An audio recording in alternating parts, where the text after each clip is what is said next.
I'm Marshall Johnson. I'm a product designer. I did that for about 42 years.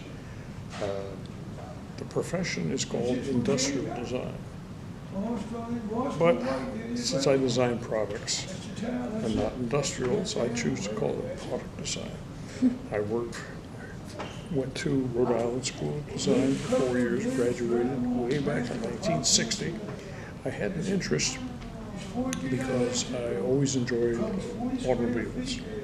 And I figured, well, that might be nice because people design those things. Then I got into it a little bit more. In ninth grade, I pretty well decided that that was where I wanted to go. Product design is kind of interesting because you are working on the appearance of a product, but you have to know what goes under the appearance. You have to be concerned with how someone's going to look at the product, which buttons they're going to push. So you have to consider how's a person going to look at this. If you design a toaster that looks like an elephant, are they going to know where to put the toast? Well, that's a ridiculous sort of comparison. But what I'm doing is I'm putting a shell over all the engineering that's been done. I'm not an engineer. I appreciate very much what an engineer does and what engineering does to make the product. So I had some very good courses way before computers were ever used. It was strictly pencil, paper, clay models, paper models, that sort of thing. Because eventually what you have to do, you have to convince people that this is what the product should look like. And what I always figured, instead of just having hundreds of sketches or models, you do 5 things, just like your hand. You've got 4 fingers and 1 oddball thumb. And my attitude was, well, if I make 5 drawings with 1 thing that you can throw away, then people have made a decision. Then they only have 4 things to decide on. And it's a collaboration because you're working with people in a lot of different disciplines. You're working with marketing, sales, engineering, production. We had a consultant that came into Black & Decker and started Black & Decker in DeWalt way back 1960. And our consultant literally covered one wall with sketches and had a lot of different models. I had my usual 5. The one I had, Mr. Decker said, Marshall, it's not going to work. It looks like Halloween. I said, oh, okay. So nothing was decided on, nothing was approved.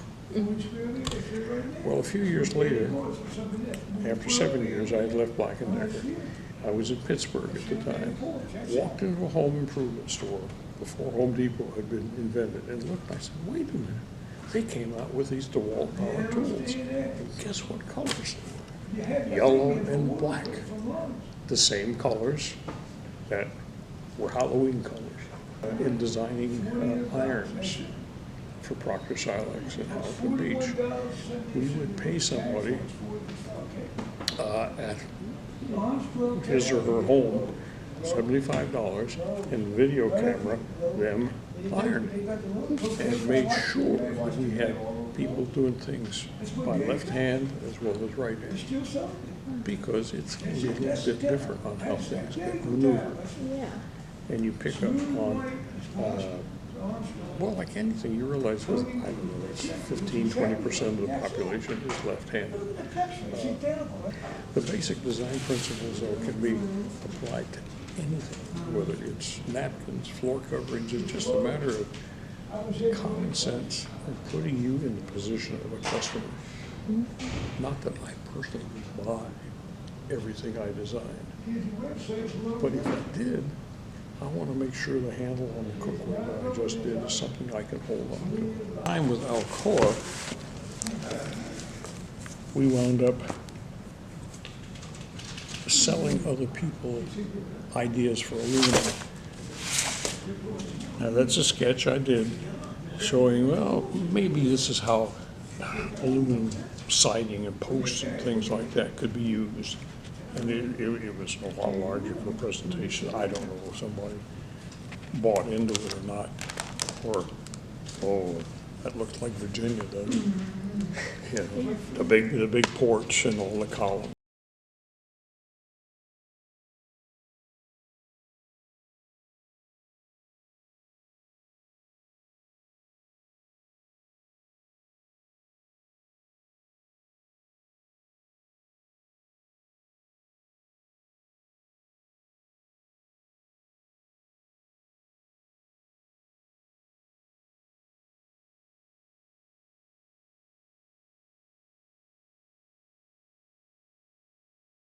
Number one, art is very personal, but it also has to be commercial.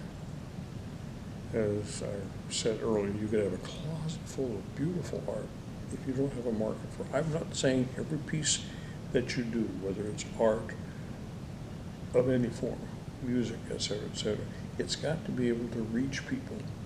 I've asked people your age, what's your favorite song? And they'll tell me something, or a rap artist or whatever it happens to be.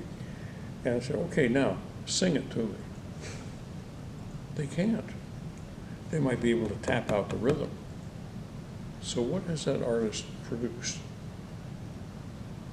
Artist has sold a lot of records, charges $470 for a front row seat at a concert. But what has really gotten across to the audience? You're doing your art for an audience. Yes, you're in it. But after a while, you also have to do something with it. Someone has to appreciate. I could design all kinds of products, but unless somebody buys the darn thing, we've got a whole lot of people in our factory, me included, who are going to be out of a job. So unless you enjoy waiting tables or washing cars the rest of your life, which will pay money, your art is going to just be a static piece of art, important to you and nobody else. There's got to be something that's meaningful to you, to your heart and soul. I don't want to discount that part of you, that's personal. But make it so that it is also commercial enough that somebody's going to pay you $50 for that sculpture or that crazy coffee mug.